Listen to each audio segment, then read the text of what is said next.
تلاوت کی ہوئی آیتیں سورہ بقرہ پہلا پارہ آیت نمبر 109 ہے۔ گزشتہ ہفتے میں اس رکوع کی 3 آیتیں رہ گئی تھیں، وقت پورا ہو چکا تھا، ہم وہیں سے یادہ کرتے ہیں۔ یہودیوں کی شرارت اور ان کے دل کی سختی مختلف زاویے سے پیش ہو رہی تھی۔ صحابہ کرام کو خطاب ہے،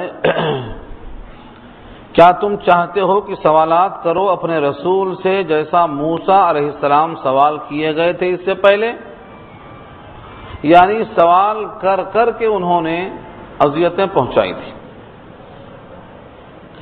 سوالات مختلف قسم کے تھے۔ ایک تو پیچھے آ چکا ہے گائے کے تعلق سے، گائے کیسی ہو، کیا رنگ ہو، کیا عمر ہو، اور دوسرے اتنے سوالات کرتے تھے کہ ان سے سوالات کرتے کرتے سوال سے اکتاہٹ ہو جاتی تھی، بیزارگی ہو جاتی تھی۔ ہم ایک کھانا نہیں کھا سکتے، ایک ہی کھانا کب تک کھائیں گے؟ حلوہ بٹیر نہیں چلتا، ہمیں پیاز اور دال چاہیے، ہمارے واسطے بارش کا انتظام کرو، پانی کا انتظام کرو، فضاؤں میں روشنی کا انتظام کرو۔ یہ سب پیچھے آ چکا ہے، یہ سب سوالات ہی تو تھے، مختلف سوالات۔ نبی صلی اللہ علیہ وسلم سے زیادہ سوال کرنے سے اللہ نے منع کر دیا، زیادہ سوال مت کرنا۔ یہاں تک کہ قرآن کے نزول کے زمانے میں اگر تمہاری مرضی کے خلاف سوال کا جواب آیا تو تم کو تکلیف ہو جائے گی ہمیشہ کے لیے۔ لا تسألوا عن اشیاء ان تبد لکم تسؤکم وَإِن تَسْأَلُوا عَنْهَا حِينَ يُنَزَّلُ الْقُرْآنُ تُبْدَ لَكُمْ۔ خصوصاً قرآن جب اتر رہا ہے اگر تم سوالات کرتے جائیں گے، یہ آیت سورہ مائدہ کے آخر میں ہے، 7واں پارہ۔ اگر قرآن کے نزول کے زمانے میں پوچھیں گے تو جواب ملے گا، اور کبھی جواب مرضی کے خلاف بھی مل سکتا ہے۔ اس شکل میں تم کو تکلیف پہنچ جائے گی، اس سے تم کو تکلیف نہیں دینا چاہیے۔ دوسری آیت سورہ احزاب کی ہے، لا تکونوا کالذین آذوا موسیٰ، ان کی طرح مت ہو جاؤ جنہوں نے موسیٰ کو تکلیف پہنچائی۔ وہ تکلیف الگ انداز کی تھی، آپ چھپ کے کیوں نہاتے، آپ سب کے سامنے کیوں نہیں نہاتے، آپ میں کچھ بیماری ہے، جسم میں کچھ خرابی ہے، یہ سب سوالات سورہ احزاب کے آخر میں ہیں۔ مطلق منع کیا، جیسے موسیٰ سوال کیے گئے ایسا تم سوال کرنا چاہتے ہو، اور سنو، جو کفر کرے گا، جو کفر کو حاصل کرے گا ایمان کے بعد، وہ کھلی گمراہی میں پڑ جائے گا۔ یعنی انبیاء کو اذیت دینا در حقیقت ایمان دے کر کفر لینے کے برابر ہے۔ وَمَن يَتَبَدَّلِ الْكُفْرَ بِالْإِيمَانِ، اور جو کفر کو تبدیل کرے گا ایمان کے بعد، یعنی ایمان کے ذریعے سے کفر کو حاصل کرے گا، ایمان دے گا کفر لے گا، تو کیا ہوگا؟ فقد ضل، گمراہ ہو گیا، سواء السبیل، دور جا پڑا سیدھے راستے سے۔ رہا سوال اہل کتاب کا، یعنی یہودیوں کا، ان کی دل کی تمنا یہ ہے کہ کوئی مسلمان اسلام پر قائم نہ رہ جائے، ان کی دلی تمنا ہے۔ وَدَّ كَثِيرٌ مِّنْ أَهْلِ الْكِتَابِ، وَدَّ یود فعل ماضی ہے، دل سے خواہش کرنا، ودود اسی سے بنا ہے، ود دل سے خواہش کیا، کثیر من اہل الکتاب، اہل کتاب میں سے بہتوں نے، لو یردونکم، کاش کہ وہ تم کو پلٹا دیں، من بعد ایمانکم، تمہارے ایمان کے بعد، کس حال میں؟ کفارن، کافر بنا کر۔ آج اہل کتاب اسی ڈگر پہ کام کر رہے ہیں، وہ چاہتے ہیں کہ مسلمانوں کا ایمان چھین لیا جائے۔ شراب کو انہوں نے نام بدل کر حلال کر دیا، سود کو پرافٹ کہہ دیا، ریشم کو نام بدل کر حلال کر دیا، ٹخنے سے نیچے پائجامے کو فیشن بنا دیا، ٹائی کو جو کہ علامت تھی صلیب کی ایک لباس کا جز بنا دیا۔ غرض ہے کہ جتنی چیزیں اسلام میں حرام تھیں، گناہ کبیرہ میں تھی، ان تمام کو کچھ نہ کچھ شکلیں دے کر اس لیے ایسا کوشش کی گئی ہے کہ ان کا ایمان سلب ہو جائے۔ اور اب شبہ کیا ہے جب قرآن نے خود گواہی دے دی کہ بہت سے اہل کتاب چاہتے ہیں، دل سے خواہش کرتے ہیں کہ تم کو تمہارے ایمان کے بعد کافر بنا دیں۔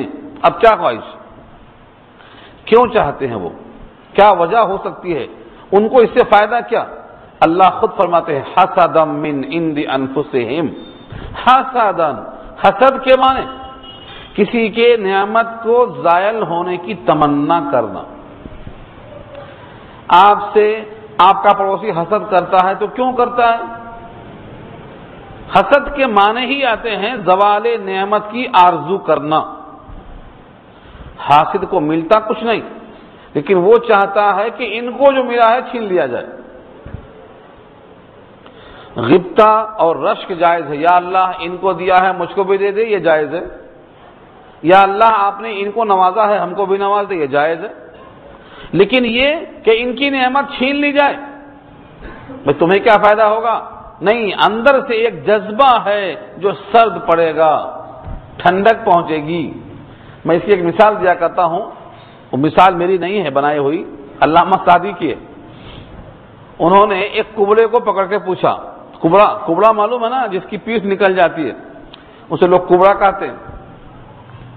کہا تجھے یہ پسند ہے کہ تیری پیٹھ اچھی ہو جائے، یا تجھے یہ پسند ہے کہ تیری طرح سب کی پیٹھ کبڑی ہو جائے؟ اس نے کہا میری پسند یہ ہے کہ میری طرح سب کی کبڑی ہو جائے۔ کہا کیوں؟ کہا جن آنکھوں نے انہوں نے مجھے دیکھا ہے انہی آنکھوں سے میں ان کو دیکھنا چاہتا ہوں۔ فائدہ ہوتا ہے اس میں؟ فائدہ اس میں ہوتا کہ اس کی پیٹھ ٹھیک ہو جائے، یہ بھی ٹھیک، سب ٹھیک، لیکن نہیں، یہ حسد کا زاویہ ہے۔ تو یہ اہل کتاب کو چونکہ اللہ کا غضب حاصل ہوا، یہ ملعون ہوئے، یہ مردود ہوئے، ان کی گمراہی ثابت ہو چکی۔ غیر المغضوب علیہم والضالین کا مصداق ہے یہ، ضربت علیہم الذلہ والمسکنہ کا مصداق ہے یہ۔ اس لیے یہ کیا چاہ رہے ہیں کہ ان کا ایمان سلب ہو جائے، ان کا ایمان چلا جائے۔ ہمارے کھانے اور پہننے کے لیے وہ فکر مند نہیں ہے، بلکہ وہ تو مہیا کرتے ہیں، بہترین کاریں پیدا کر کے بھیج رہے ہیں۔ تو اچھی کاریں لے لو، اچھے کپڑے لے لو، اچھے کھانے کی چیزیں لے لو، مشروبات، مطعومات سب بھیج رہے ہیں، لیکن چاہتے یہ ہیں کہ ان کا ایمان چلا جائے۔ یہ قرآن کی گواہی ہے، اس میں کوئی دو رائے نہیں ہے۔ آج بھی وہ آپ کے ایمان کو چھیننا چاہتے ہیں، حسدن، حسد کرتے ہوئے، حسد جائز نہیں۔ حسدن من عند انفسہم، اپنے دلوں میں حسد کی وجہ سے، من بعد ما تبین لہم الحق، بعد اس کے کہ حق ان کے واسطے واضح ہو چکا، فاعفو، یہ حق کیسے واضح ہوا ان کے لیے؟ ایسا نہیں ہے کہ ان کو خبر نہیں ہے، ان کو پوری خبر ہے۔ تورات میں اور انجیل میں اور زبور میں اور دیگر آسمانی کتابوں میں سید الانبیاء کے صفات بتائے گئے، ایسا کھول کے بتائے گئے کہ فرمایا نبی صلی اللہ علیہ وسلم نے، بلکہ قرآن کی بھی آیت موجود ہے، جیسے کوئی سگے بیٹوں کو پہچانتا ہے ایسا وہ نبی برحق کو پہچانتے تھے۔ یعرفونہ کما یعرفون ابناءہم، کیسے پہچانتے تھے؟ علامات دیکھ کر۔ اتنی علامتیں ان کے پاس آ گئی، پھر بھی انہوں نے اس کو انکار کیا۔ یہ ہے تبینہ، ظاہر ہو چکا ان کے لیے حق۔ اب تو غصہ آئے گا نا آپ کو کہ یہ ہمارے ایمان کے قاتل ہیں، ہمارے ایمان کے دشمن ہیں، ہمارے ایمان کے ڈاکو ہیں، ہم کو بے ایمان کر دینا چاہتے ہیں۔ اور سب سے زیادہ خسارہ کس کا ہوگا؟ جس کا ایمان چلا جائے۔ گھر چلا گیا خسارہ کم، بیوی چلی گئی خسارہ کم، صحت چلی گئی خسارہ کم، جان چلی گئی تو خسارہ کم، لیکن ایمان چلا گیا تو دائمی جہنم ہے، دائمی جہنم۔ تو یہ ہماری شہ رگ یعنی ہمارا ایمان چھین کر جہنم میں ڈالنے کی کوشش کر رہے ہیں، اس لیے غصہ تو آئے گا۔ اس لیے آگے فرمایا اللہ نے فاعفو، معاف کر دو، ان کی اس گستاخی کو، ان کی غلطی کو معاف کر دو، وصفحو، درگزر کر دو، حتی یأتی امر اللہ، یہاں تک کہ اللہ کا حکم خود آ جائے گا۔ اللہ کا حکم کیا آئے گا؟ اللہ کا حکم یہ آئے گا کہ ان کو صفحہ ہستی سے مٹا دو۔ کیسے مٹیں گے یہ؟ کیسے مٹیں گے؟ اللہ رب العزت جس پر غضب، جس پر لعنت بھیج چکا ہو، بھلا وہ کب تک رہے گا زندہ؟ جس پر خدا کی لعنت ہو، جس پر سارے انسانوں کی لعنت ہو، یہ غضب کھانے والا بندہ کب تک رہے گا؟ آخر کب تک پنپے گا؟ ایک وقت آنے والا ہے اور اب کوئی نبی نہیں آئے گا، اسی نبی کی آخری زمانے میں یہ وقت آنے والا ہے کہ ایک ایک پتھر ان کا دشمن ہوگا، ان کو چھپنے کی کوئی جگہ نہیں ہوگی۔ درختوں پیچھے جائیں گے، درخت رہے گا یہاں یہودی ہے، پتھروں کے پاس چھپیں گے، پتھر سے آواز آئے گی یہاں یہودی ہے۔ حضرت عیسیٰ علیہ السلام خود قیادت کریں گے اور ایک ایک کو چن چن کے ختم کریں گے۔ یہ ہے امر اللہ، یہاں تک کہ اللہ اپنا قانون بھیج دیں گے اس معاملے میں۔ ان اللہ علی کل شیء قدیر، اللہ ہر شے پہ قادر ہیں، وہ اتنے قادر ہیں کہ تمہیں ان کی قدرت کا اندازہ نہیں۔ غزوہ خندق میں 1 مہینہ تک پورے طرف سے گھیر لیا گیا تھا مدینے کو، پیچھے مدینہ اور 3 طرف سے خندق کھود کر خندق کی سمت میں منہ کر کے نبی صلی اللہ علیہ وسلم اور صحابہ دفاع اور ڈیفنس کر رہے تھے پورا 1 مہینہ۔ ایسا لگتا تھا کہ مدینے کے ایک ایک اینٹ کو اکھاڑ کے پھینک دیں گے لوگ، چاروں سمتوں سے گھیر لیا تھا مدینے کو سوائے ایک سمت کے۔ کھانا نہیں، پینا نہیں، فاقہ ہے، بھوک ہے، پتھر کی چٹان پھوڑ رہے ہیں، اس کے باوجود اللہ تعالی نے 1 مہینے کے بعد جب ان کی سرکشی حد کو پہنچ گئی تو کیا کیا اللہ نے؟ صرف ہوا کو بھیجا، جو ہوائیں آج تک کبھی بند نہیں ہیں، ذرا تیز کرنا ہے بس، پنکھا تو آپ کا چل رہا ہے، ذرا بڑھا دو اس کو بس، پنکھا کبھی بند ہو رہا آپ کا، چل رہا ہے، یہ ہوائیں چل رہی ہیں، ہواؤں سے ہم بھی چل رہے ہیں۔ اللہ نے ہوا کو بھیجا، ان کے سارے خیمے، سارے بھگونے، سارے دیگچے انہی میں پلٹ گئے اور سب کے سب بے نیل و مرام واپس جانے پہ مجبور ہو گئے۔ حضور نے اعلان کر دیا آج کے بعد اقدام یہ کبھی نہیں کریں گے، اب ہم اقدام کریں گے، اب یہ ڈیفینسو پارٹ میں آ گئے، آج کے بعد ہمیشہ یہ اب دفاع کریں گے، اب کبھی اقدام نہیں کریں گے۔ تو یہ کیسے بدلا؟ صرف ہوا سے۔ وہ ہوا اللہ کی قدرت میں آج بھی ہے، اللہ ہر شے پہ قادر ہے۔ تو ہم کو لگتا ہے کہ بھئی بہت سپر پاور ان کے پیچھے ہے، بڑی طاقت ان کے پیچھے ہے، دنیا کی ساری طاقتیں ان کے پیچھے ہیں، لیکن دنیا ساری خود مٹنے والی شے ہے، دنیا ساری مٹنے والی ہے۔ لہو ملک السماوات والارض، آیت الکرسی ہمارا عقیدہ ہے۔ آیت الکرسی میں اللہ نے کیا کہا؟ ان کی ملکیت ہے 7 زمین میں اور 7 آسمان میں۔ یہ کیا سپر پاور ہے؟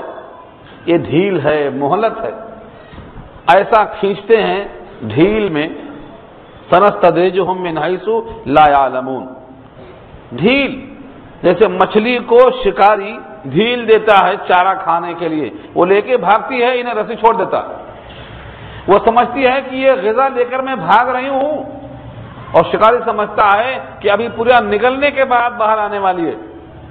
سنستدرجہم من حیث لا یعلمون واملی لہم ان کیدی متین، میں ان کو ڈھیل دے رہا ہوں، میرا داؤں بڑا مضبوط ہے۔ سورہ اعراف کی آیت بتاتی ہے کہ یہ ان کا ظلم ان کے سر پہ مارا جانے والا ہے۔ یہ ظلم کرنے والے پنپنے کے واسطے نہیں، جب چراغ بجھتا ہے تو بھبکتا ہے، اس کے بعد بجھتا ہے، اور ان کے مٹنے کے دن قریب آ چکے ہیں۔ بھلا ایک قتل سارے جہان کے قتل کرنے کے برابر ہے، اور یہ لاکھوں قتل کے مجرم ہیں۔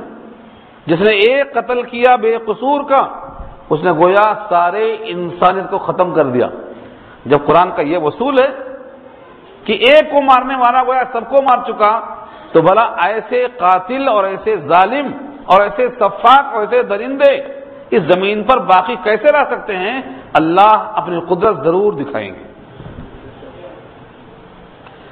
وَأَقِيمُوا الصَّلَاةَ وَآتُوا الزَّكَاةَ، اور نماز قائم کرو اور زکوٰۃ دو، یعنی ان کی شرارتوں کے جواب میں 2 کام کرنا ہے، نماز پڑھنا ہے تاکہ تعلق اللہ سے پختہ رہے، اور زکوٰۃ دینا ہے تاکہ مال کی محبت سے زیادہ اللہ کی محبت کا ثبوت فراہم ہوتا رہے، اور اس زکوٰۃ کے ذریعے سے اللہ کی جو مخلوق ہے ان کا بھی کفالت کرنے کا سامان مہیا ہوتا رہے۔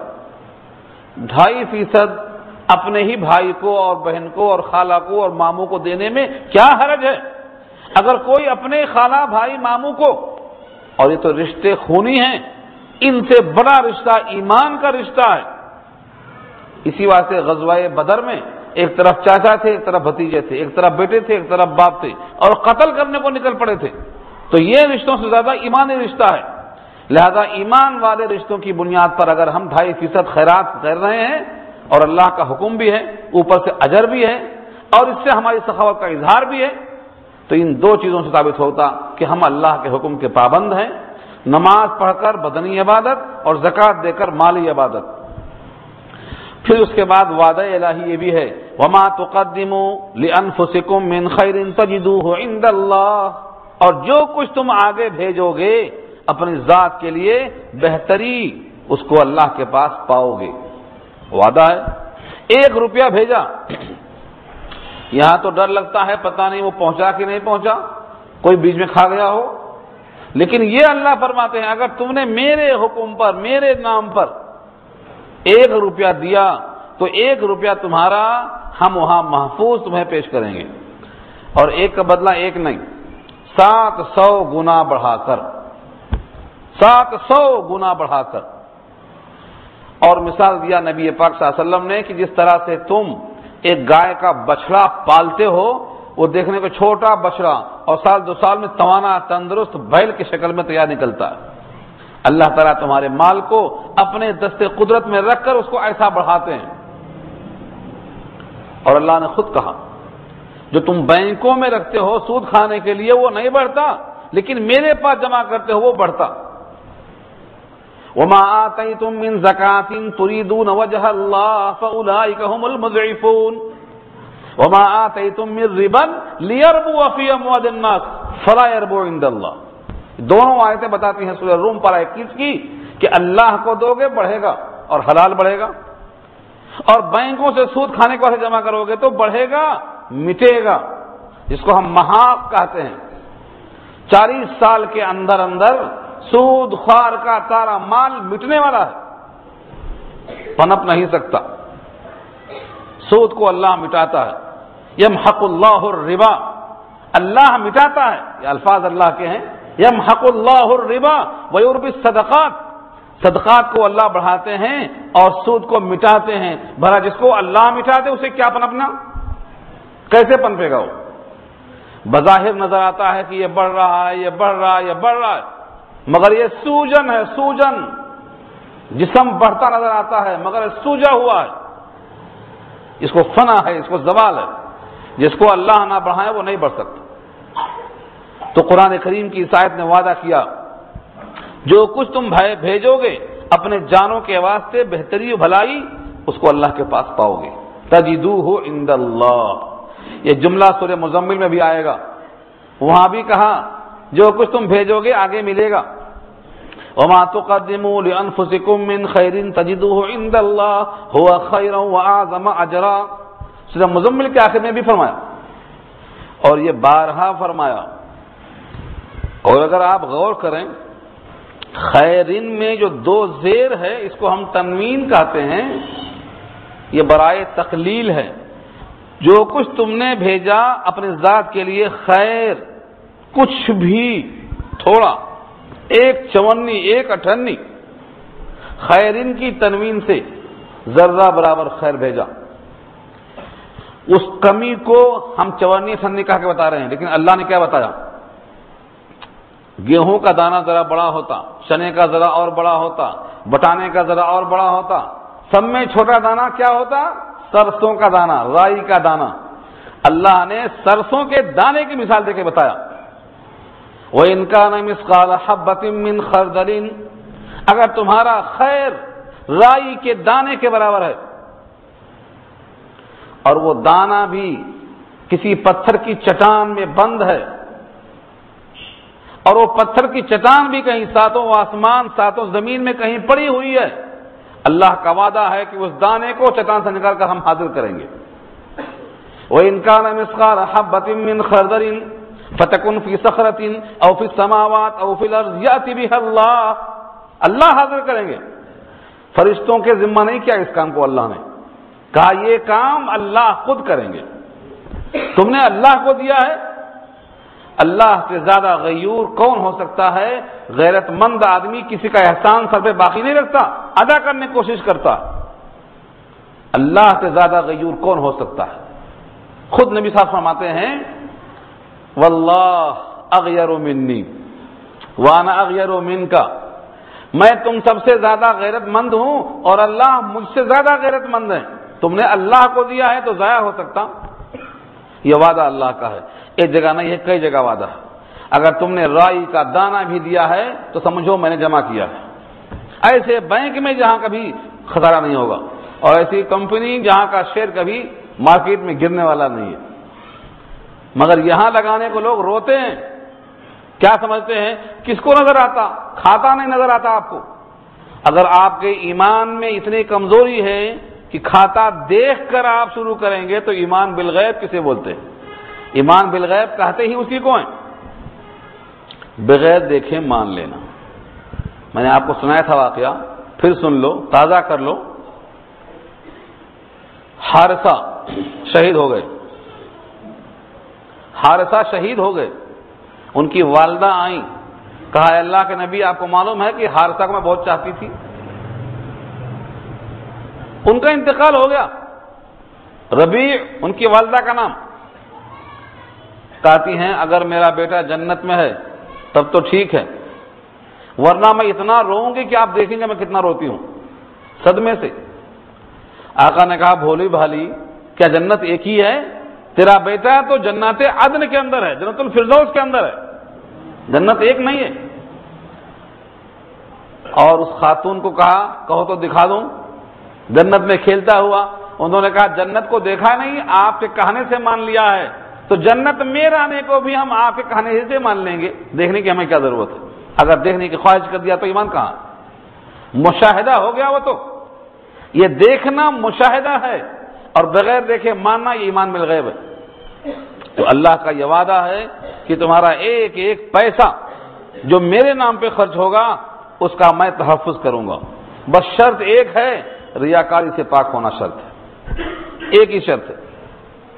اگر ریاکاری آئی، اگر دکھاوا آیا تو اللہ نے مثال دے کے بتایا ہے پتھر کی چٹان پہ مٹی رکھ کر پودا لگاؤ، پانی آئے گا تو پتھر کی چٹان چکنی ہو جائے گی، نہ وہ پودا رہے گا نہ وہ مٹی رہے گی، سب بہ جائے گی۔ یہ مثال دے کے بتایا اللہ نے۔ جو دکھاوا کرے گا، ریاکاری کرے گا، اس کا لگایا ہوا پھل اور پودا اور درخت اور مٹی سب بہ جائے گی۔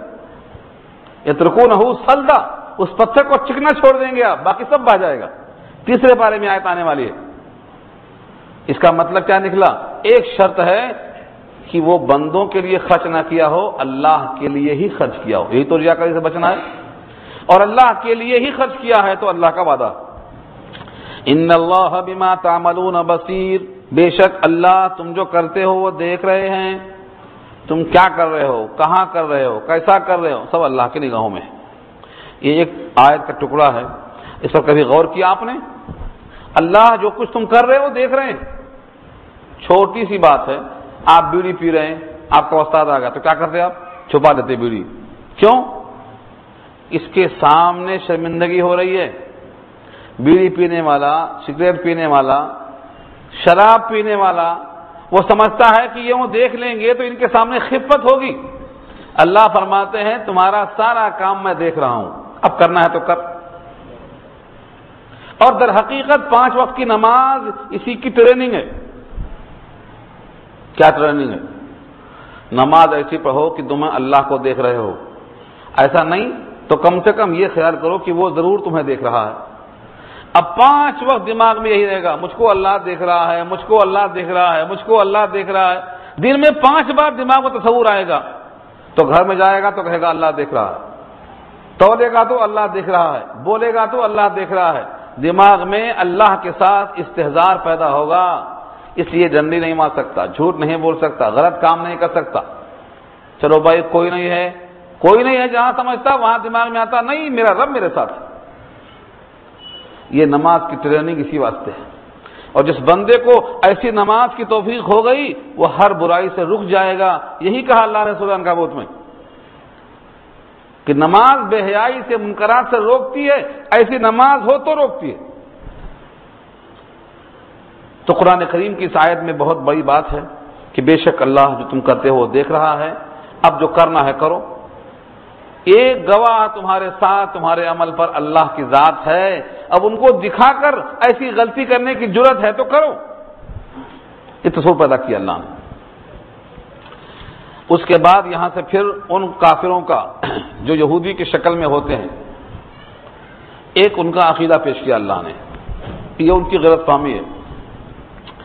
ہر یہودی اور ہر نصارہ، ان کے دماغ میں کیا ہے؟ جنت میں یا تو یہودی جائے گا یا تو نصارہ جائے گا، باقی لوگ نہیں جائیں گے. مسلمانوں کو جنت میں جانے کا کوئی مطلب نہیں، ہم جائیں گے بس. ان کے دماغ میں یہ ہے جنت کس کی ہے تو یہودیوں کی ہے، جنت کس کی ہے تو نصارہ کی ہے. دیکھو ان کے جملے کیسے ہیں. یہ مقولہ ہے، ان کے عقیدے کو اللہ بیان کرتے ہیں. وقالوا، اور انہوں نے کہا، یعنی یہودیوں نے کیا کہا؟ لن يدخل الجنت، ہرگز ہرگز داخل نہیں ہوگا جنت میں، الا من کان ہودا، مگر جو کہ یہودی ہو، او نصارہ، یا نصارہ ہو. بس جنت میں کوئی نہیں جائے گا. کون جائے گا؟ یہودی اور نصارہ. بس ان دونوں کا عقیدہ یہ ہے کہ یہ دونوں ہی جائیں گے، باقی کوئی نہیں جائے گا. اللہ فرماتے ہیں ان کی آرزوؤں پر تھپڑ مارتے ہوئے، تلک امانیہم، یہ ان کی آرزویں ہیں بس. اور آرزو کس کو بولتے؟ آرزو کہتے ہیں جو کبھی پوری نہ ہو. پوری ہو گئی تو آرزو ہوتی. بہت نکلے میرے ارمان، پھر بھی کم نکلے. تو ارمان اگر نکل گیا، آرزو پوری ہو گئی تو اس کو آرزو کہیں گے ہی نہیں. آرزو اسی کو کہتے ہیں جو کبھی نہ پوری ہو. تو اللہ نے کہا دیا تلک امانیہم، یہ ان کی آرزویں ہیں کہ ہم جنت میں جائیں گے، ہماری جنت ہوگی. ٹھیک ہے، اگر یہ آرزو نہیں ہے، واقعی بات قابل قبول ہے، مدلل ہے، دستاویز لاؤ نا، پھر ثبوت دکھاؤ. جنت میں تم جائیں گے، آخر تمہارے پاس کیا دستاویز ہے؟ تم نے کیسے حاصل کیا اس مقام کو؟ قل ہاتوا برہانکم ان کنتم صادقین، کہہ دو لاؤ دلیل پیش کرو، دستاویز دکھاؤ اگر تم سچے ہو کہ تمہاری جنت ہے. لاؤ. آج تک کوئی یہودی دستاویز نہیں پیش کر سکا کہ تمہاری خواہش ہے اور حقیقی خواہش ہے کہ تم جنت میں جائیں گے.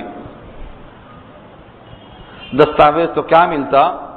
ان کو معلوم ہے مرتے ہی جہنم میں پکڑے جائیں گے، اس لیے دنیا میں مرنا نہیں چاہتے. یہودی بزدل قوم، بزدل. اور یہ آج کے لیڈروں کا قول نہیں ہے، یہ قرآن نے اس وقت کہا ہے جب قرآن نازل ہوا ہے 1430 سال پہلے. بزدل کیا ہے ان کی بزدلی؟ یہ کبھی سامنے آ کر دو بدو نہیں لڑ سکتے، پیچھے سے لڑیں گے دیواروں کے.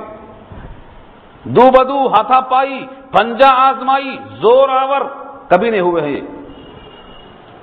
قرآن کریم نے بہت واضح انداز میں کہا ہے کہ تم سمجھتے ہو کہ یہ کہ پورے کے پورے متفق ہیں، متحد ہیں؟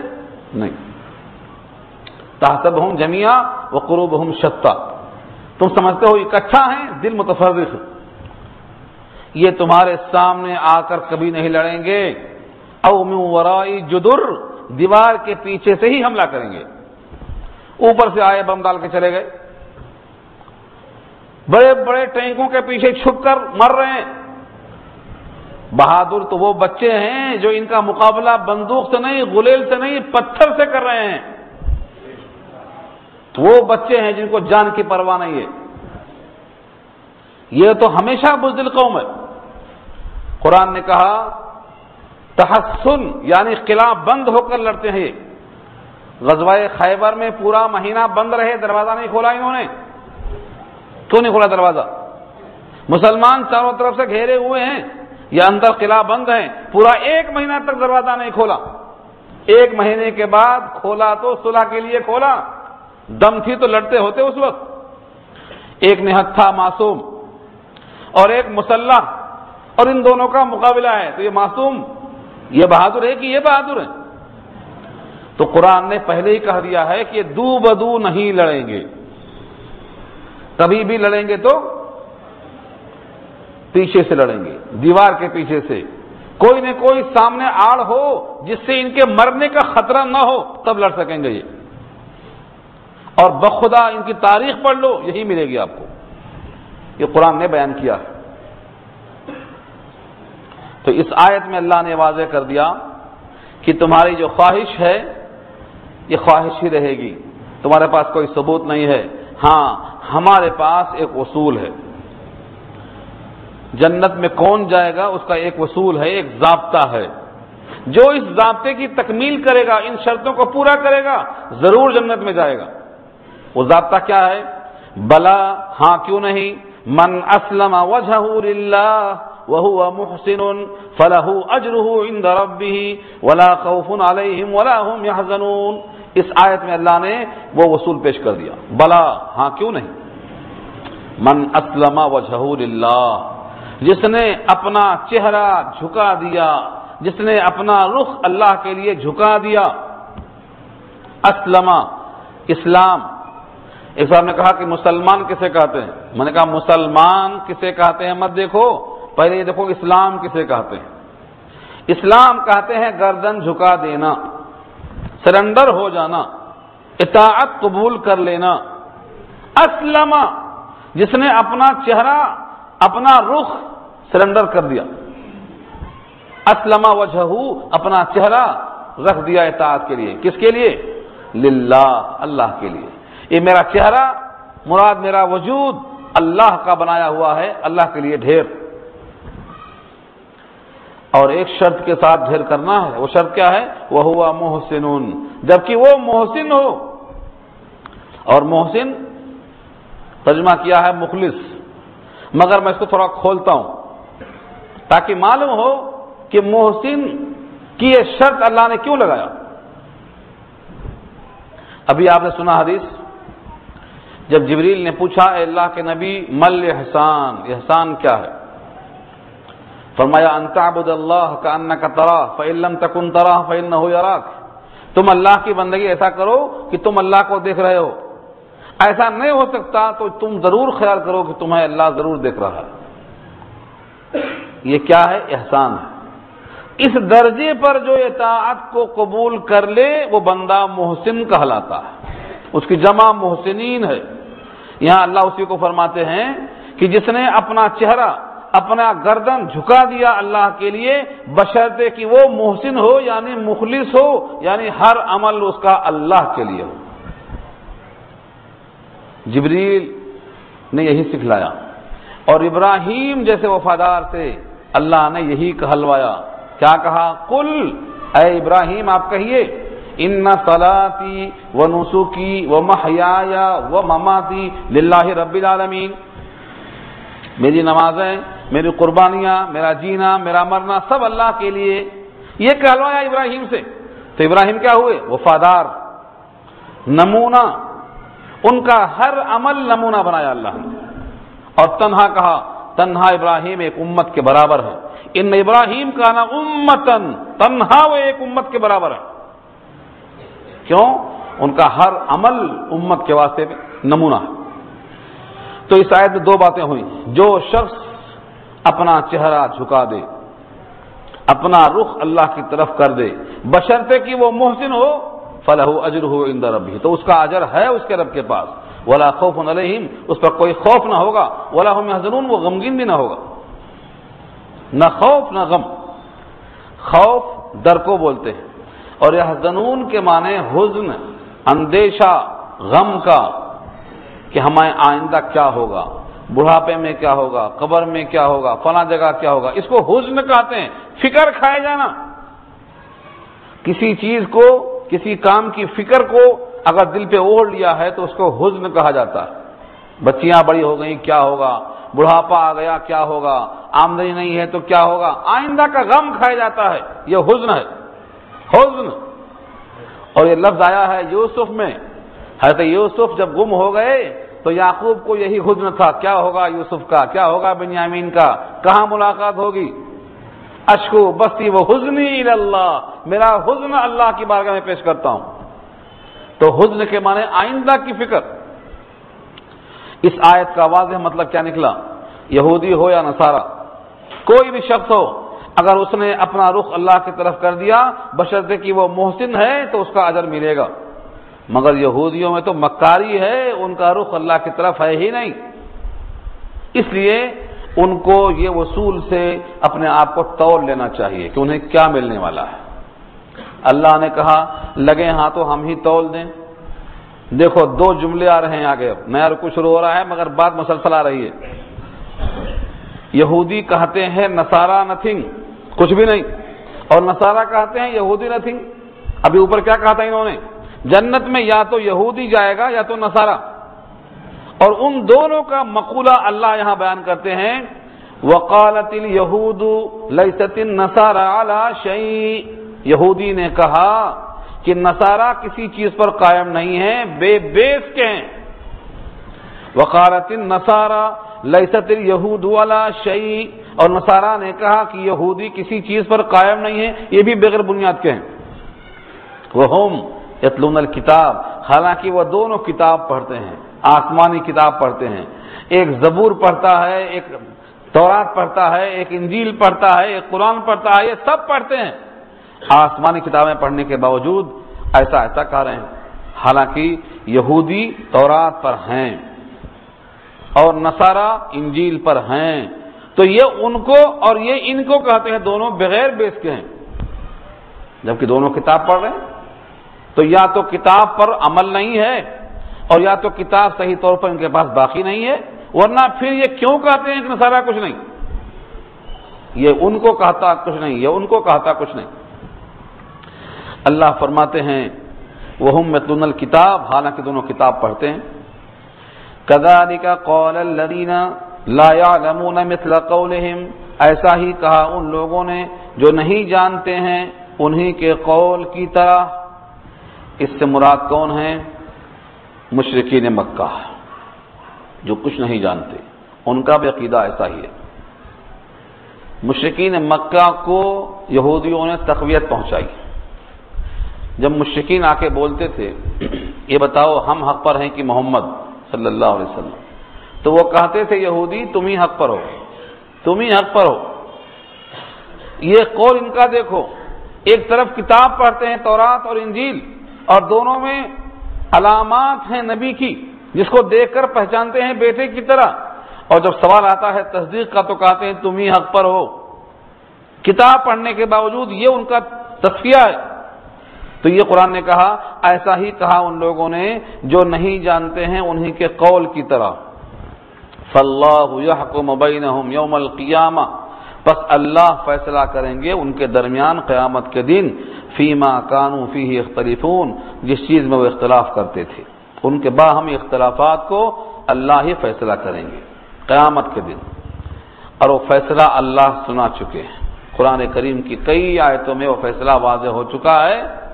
وہ فیصلہ یہ ہے کہ اس میں سے ایک مغضوب علیہم ہے اور اس میں سے ایک ضالین کا مصداق ہے۔ مغضوب علیہم بھٹکے ہوئے یہودی، اور والضالین گمراہ نصارہ، یہ دونوں اللہ کا فیصلہ ہو چکا ہے۔ انعام یافتہ لوگوں میں ان کا شمار نہیں ہوگا۔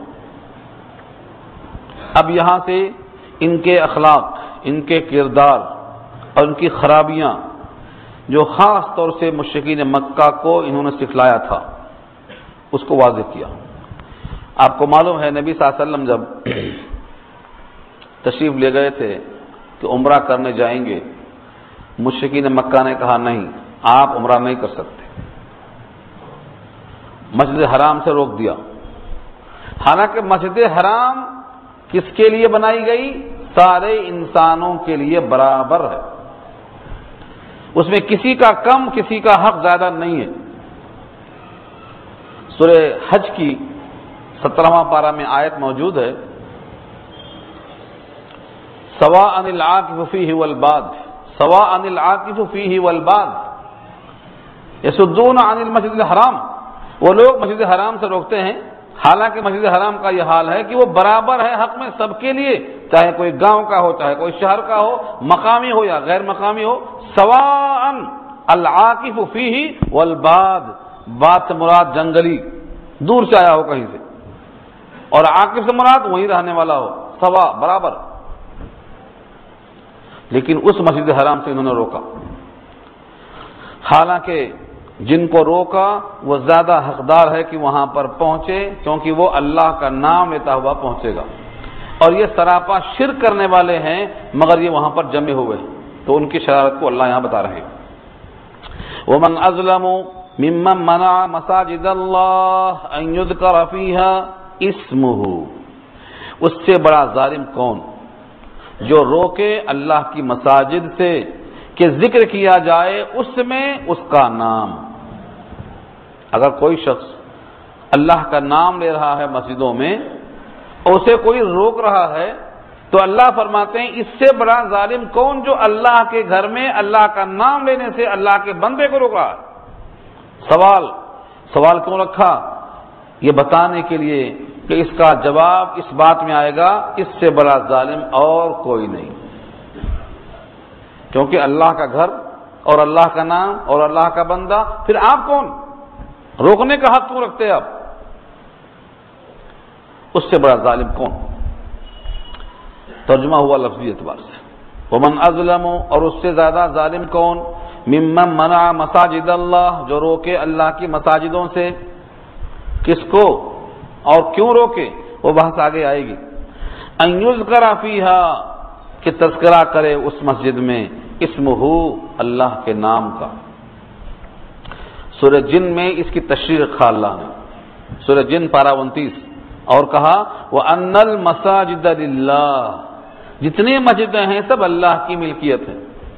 فَلَا تَدْعُوا مَعَ اللَّهِ أَحَدًا، اللہ کے ساتھ کسی کو مت پکارو. یہاں سے ثابت ہوتا ہے کہ جو اللہ کا نام لے مسجدوں میں وہ اللہ کا بندہ زیادہ حقدار ہے، اور جو روکے وہ سب سے بڑا ظالم ہے. وَسَعَىٰ فِي خَرَابِهَا، اور سعی کرے اس کے ویران کرنے میں، اس کے معطل کرنے میں. وَسَعَىٰ، اور سعی کیا، کوشش کیا، فی خرابها، اسے خراب کرنے میں یعنی ویران کرنے میں. مکان کی خرابی یہ ہے کہ مکین سے خالی ہو جائے. خانہ خادرہ دیو می گیرت، جو گھر خالی ہے دیو قبضہ کر لیتا ہے. جب مسجد میں اللہ کا نام لینے والا باقی نہیں رہے گا تو شیطان اس کے اندر کیا کریں گے؟ آ کے آپ دیکھ سکتے ہیں ہزاروں مسجدوں کا حال یہاں دیکھ سکتے ہیں. کچرا ہے، گوبر ہے، گندگی ہے، ویرانی ہے، وحشت ہے. یہ سب اللہ نے واضح فرما دیا کہ جو اس کے ویران کرنے میں کوشش کرتا ہے اس سے بڑا ظالم کون ہو سکتا ہے. اولئک ما کان لهم ان يدخلوها الا خائفین، وہی لوگ ہیں کون جو ظالم ہیں، جو روکتے ہیں، جو ویران کرتے ہیں. اولئک، وہی لوگ تو ہیں، ما کان لهم، نہیں ہے مناسب ان کے لیے، ان يدخلوها، کہ وہ مسجد میں داخل ہوں، الا خائفین، مگر خوف کھاتے ہوئے. کس بات کا خوف؟ کہ جس کا گھر ہے وہ ہر شے پہ قادر ہے اور ہم اس کے مجرم ہیں، پتہ نہیں کیا حشر ہوگا کہ ہم نے خدا کے گھر کو ویران کیا ہے. ان کو تو ڈر کے آنا چاہیے. چنانچہ مسجد حرام میں 360 بت رکھنے والے دروازوں کے چابیوں کے مالک تھے اور وہ دندناتے پھرتے تھے، اور سید الانبیاء آئے عمرہ کرنے کے واسطے تو ان کو رکا دیا. تو جن کو ڈر کے آنا چاہیے وہ تو دندناتے پھر رہے ہیں چابیاں لے کے، اور جو سید الانبیاء اللہ کا نام لے کر اپنے جبین سے اس زمین کو آباد کرنے والے آ رہے تھے ان کو رکاوٹ ڈالی گئی.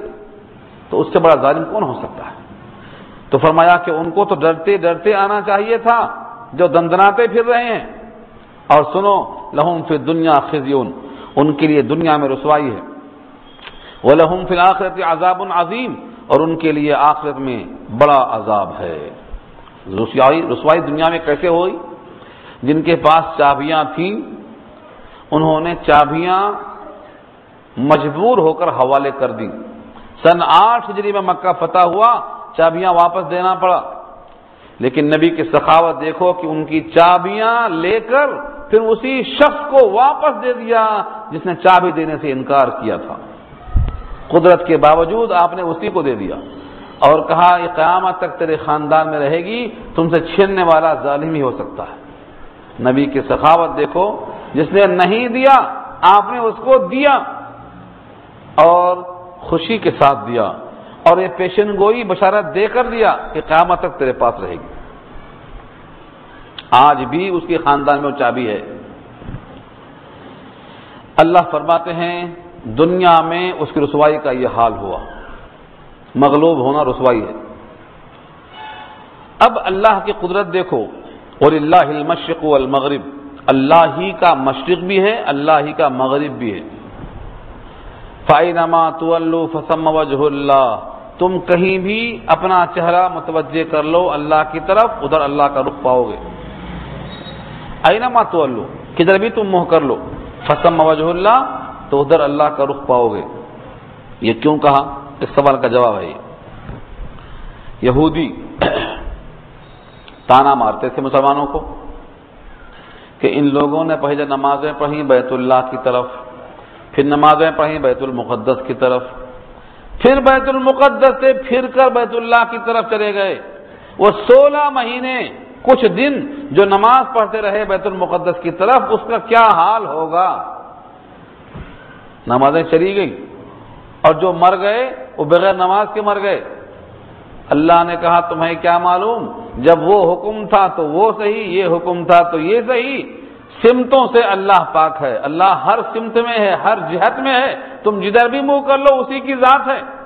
اس نے حکم وہ دیا تھا تو ادھر توجہ کرنا فرض، اس نے یہ حکم دیا تو ادھر توجہ کرنا فرض. ہم تو حکم کے پابند ہیں، تقدیر کے پابند، جمادات، نباتات. مومن فقط احکام الہی کا ہے پابند. جو حکم آیا اللہ کا اس کی پابندی ہمارے ذمہ ہے. تقدیر کا شکوہ اور تقدیر پر تکیہ کر کے جمادات، نباتات بیٹھے رہتے ہیں. جمادات پتھر، نباتات شجر و حجر، ان کو تقدیر کی پابندی کرنا ہے. ہم کو تو خدا کے قانون کی پابندی کرنا ہے. یہ قانون تھا ادھر منہ کرو، ادھر منہ کر لیا. یہ حکم آیا ادھر کرو تو ہم نے ادھر منہ کر لیا. یہ پوری بحث پھر آئے گی دوسرے پارے میں، شروع میں. ان اللہ واسع علیم، بے شک اللہ وسیع علم والے ہیں، ان کو خوب معلوم ہے کہ کب کس وقت کس جہت کی طرف منہ کرنا چاہیے. وقالوا اتخذ اللہ ولدا، اور انہوں نے کہا کہ اللہ نے لڑکا بنا لیا اپنے لیے، اولاد رکھتا ہے. سبحانہ سبحانہ، اس کی ذات پاک ہے، اس کی ذات پاک ہے. اولاد تو والد کا جز ہوتی ہے. اللہ جزئیت سے اور کلیت سے پاک ہے. اولاد تو والد کا حصہ ہوتی ہے اور اللہ کے ذات کے حصے بکھرے نہیں ہو سکتے. اولاد کی طرف والد بڑھاپے میں محتاج ہوتا ہے اور اس احتیاج سے اللہ کی ذات پاک ہوتی ہے. اللہ کی ذات کی طرف منسوب کرنا، چنانچہ یہودی کہتے ہیں عزیر اللہ کے بیٹے، اور عیسائی کہتے ہیں عیسیٰ اللہ کے بیٹے. قرآن نے کہا سبحانہ، اللہ کی ذات اس سے پاک ہے. بل لہ ما فی السماوات والارض، بلکہ اسی کی ملکیت ہے جو آسمانوں میں اور زمین میں ہے. جب وہ خود ملکیت ہیں تو اولاد نہیں ہو سکتے. اولاد والد کی ملکیت نہیں ہوتی. مملوک کا غلام نہیں بنتا. دنیا کی ہر شے مملوک ہے تو پھر بیٹا اور بیٹی کیسے ہو سکتا؟ نہ اللہ کو بیٹا ہے، نہ بیٹی ہے، نہ بیوی ہے. یہ سب ان کا فریب ہے. کل لہ قانتون، سب اس کی اطاعت میں لگے ہیں، سب اس کے حکم کو ماننے والے ہیں. لہذا یہ کہنا کہ فلاں بیٹے اور فلاں بیوی، یہ سب غلط ہے. سب کے سب اللہ کی اطاعت میں لگے ہوئے ہیں. اللہ کی شان یہ ہے بدیع السماوات والارض، بغیر سابقہ ڈیزائن کے، نمونے کے آسمان بنانے والا، زمین بنانے والا. بدیع اور خالق میں تھوڑا فرق ہے. خالق کہتے ہیں پیدا کرنے والا، لیکن بدیع کہتے ہیں نئے سرے سے نئی ڈیزائن جو سابق میں پہلے موجود نہ رہی ہو، اس کو بدیع کہتے ہیں. بدیع بالکل نیا ماڈل. بھلا بتا دو کہ اتنا بڑا آسمان ہو اور بغیر ستون کے ہو؟ کہیں ستون نظر آتا؟ اتنا بڑا آسمان بغیر ستون کے کس نے دیکھا؟ کس نے بنایا؟ اور پھر جب سے بنا آج تک قائم اور دائم ہے، نہ گریسنگ ہے نہ آئلنگ ہے. کتنے بڑے بڑے سیارے اس کے اندر رواں اور دواں ہیں. شمس بھی ہے، قمر بھی ہے. مریخ بھی ہے، زحل بھی ہے، عطارد بھی ہے، مشتری بھی ہے، سب اسی میں کام کر رہے ہیں. کل فی فلک یسبحون. تو یہ اللہ کی شان ہے، زمین و آسمان کا نئے سرے سے بنانے والا. وَإِذَا قَضَىٰ أَمْرًا، اور جب فیصلہ کرتا ہے کسی کام کا، فَإِنَّمَا يَقُولُ، تو کہتا ہے اس کے لیے کن ہو جا، فَيَكُونُ، تو وہ کام ہو جاتا ہے. پھر بھی اللہ نے زمین و آسمان کو 6 دن میں بنایا. اس کی حکمت کیا ہے؟ اور یہ کام کہ اللہ کی قدرت میں ہر چیز ہے، وہ کہہ دے ہو جا تو وہ ہو جاتی ہے. یہ کوئی آسان چیز نہیں ہے، یہ کوئی جادو منتر نہیں ہے. اللہ کی قدرت بندہ سمجھ ہی نہیں سکتا، بس سمجھانے کی خاطر کہا گیا ہے کہ جب اللہ چاہتے ہیں کسی چیز کو کہ وہ وجود میں آئے، اسے کہتے ہیں ہو جا، وہ ہو جاتی. اب اس کی مثالیں، اس کے نمونے انشاءاللہ آئندہ ہفتے میں آئیں گے، کیونکہ آپ کا ٹائم پورا ہو گیا، اگرچہ رکوع بھی باقی ہے. تو انشاءاللہ ہم یہیں سے گفتگو آگے باقی رکھیں گے کہ جب وہ کہتا ہے کسی کام کو ہو جا تو وہ چیز ہو جاتی ہے. اللہ کی قدرت کا اظہار کیا اللہ نے. دعا